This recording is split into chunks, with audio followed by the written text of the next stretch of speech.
Arsenal win their first match of the season in the preseason in Singapore against AC Milan, a 1-0 victory. And regardless of how we played, just obviously great to be back and watching the Arsenal. But we were dominant. I mean, AC Milan created next to nothing. There's not a single memorable save that we had to make at any given time. We definitely could have scored more goals, and you can see why we are still looking to add attacking signings, but we didn't yet have Gyökeres, Mosquera, or Madueke. Obviously, Mosquera being a defender. We didn't necessarily start, quote-unquote, with our strongest 11, but some really bright spots throughout in this match. Saka obviously scoring the goal was fantastic. I thought Kai Havertz bulking up actually made him more confident on the ball, not even just in terms of his physical presence backing defenders down, but more so actually just with the ball under his feet. He looked a little bit more like he did as a youngster at Bayer Leverkusen before his growth spurt. It looked like he kind of found his balance again by putting on some upper body weight. I'm not sure if that's how it works or I'm coping,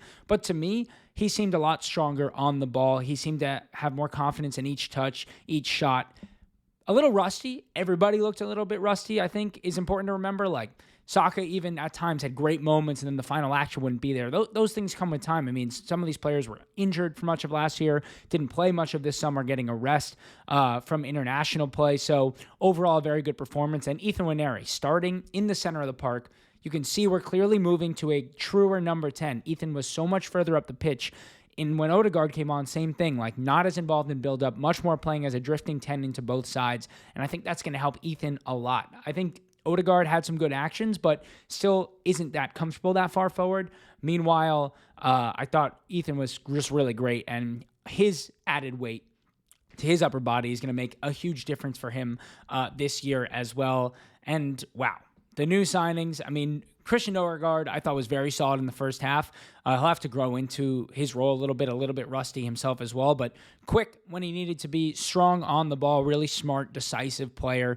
As long as he doesn't get caught out of possession, I think he'll be excellent as that extra 6. I mean, hopefully he doesn't have to play that much, right? He's more a rotation option, someone we can trust, someone with Premier League experience, but Martin Zubimendi, I don't know how to describe Martin Zubimendi other than he is so Spanish, and I think that is the highest compliment you can give to a midfielder. He just is so Spanish in the way he plays, scanning the pitch, nice 1-2 touch passing his penalty into the net in the penalty shootout, which is obviously just for fun, but just so Spanish in the way he plays, covered space really well. The couple of times he was caught out, he got back well, made a couple of very nice passes into the box, into tight areas. Overall, just dictated play well. He's going to let Declan Rice just be Declan Rice in the way that he wants to eat up space. And Martin Zubimendi, I mean, this is going to be the signing of the summer for us in a lot of ways. He's going to take what Thomas Partey did and make it even better by being so much more reliable, way less out of control, being the player who dictates the tempo of both teams, both on and off the ball. Just a wonderful performance from Zubimendi. And Kepa.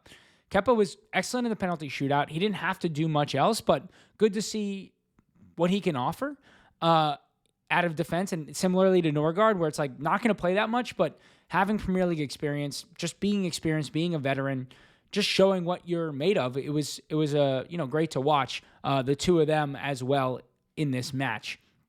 And then, of course, Max Dowman and Marley Salmon amongst 7 total Hale Enders who played in this match. But the two 15-year-olds were just spectacular. Dowman didn't look out of touch at all. Just so much confidence on the ball, so much confidence off the ball. More than anything, off the ball. The way he was willing to drift into different spaces, into the half spaces on both sides, just get himself into the area, demand the ball. He wasn't just coming on at right wing and hanging out on the right wing. This is a player who wants to be on the ball in all sorts of dangerous actions. And he just seemed to be happy to try anything. And for a 15-year-old to come on and draw a couple of fouls, win the ball back, to get a shot off, to score his penalty so coolly. I mean, he just didn't look bothered. And I mean that in the best possible situation. Just so much power in his legs and in his body at 15 years old. And then Marley Salmon. Yes, he missed his penalty. I'm not worried about that. The chances Marley Salmon ever has to take a penalty are incredibly low. But that beautiful 60-yard pass over the top to Reece Nelson was next level. His confidence to go, man for man physically with strikers off the ball, just staying in the right position, so calm on the ball in tight areas. the two of them, you would never know they're both 15 years old the way that they played in this match. And I wouldn't be surprised if both of them get multiple opportunities to play for the first team this year. Marley will definitely be a starting center back for the under-21s, and I assume Max will have many options and many opportunities to play for Arsenal's first team this year. So it was great to see the both of them get their first appearances for Arsenal, even though it's not a true debut yet in a friendly. First real action with the first team. And then finally, a little bit of a negative thing to end on. I didn't think Trossard or Martinelli were exceptionally bright at left wing in this match. And it continues to beg the question, is it a left wing issue or is it a player issue? Like, are we not platforming our left wingers to get on the ball in dangerous areas? I don't know that that's the case. Multiple times I felt like both players got on the ball where a Rodrigo or a Leao or an Eze even could have done something more with that. And the two of them, I found, just didn't. And I thought even Reece Nelson, when he came on, was brighter than both of them. So the question begs, like, why not get rid of both of them? Keep Reece Nelson as a left wing option. You have Madueke as a left wing option. And go get Eze. Go get Rodrigo. I think Arsenal absolutely have to go get a left winger still to complete this team. Even if Madueke is a left wing option, I don't feel that he is the player that's going to take us up a level. And yes, Gyökeres is not my favorite signing, but he should take us up a level in terms of goal scoring with Kai Havertz, and I'm sure the two of them will alternate. But I don't feel right now that we have a left winger that gives us an elite player at every position. And I think everywhere else on the pitch, you could make that argument.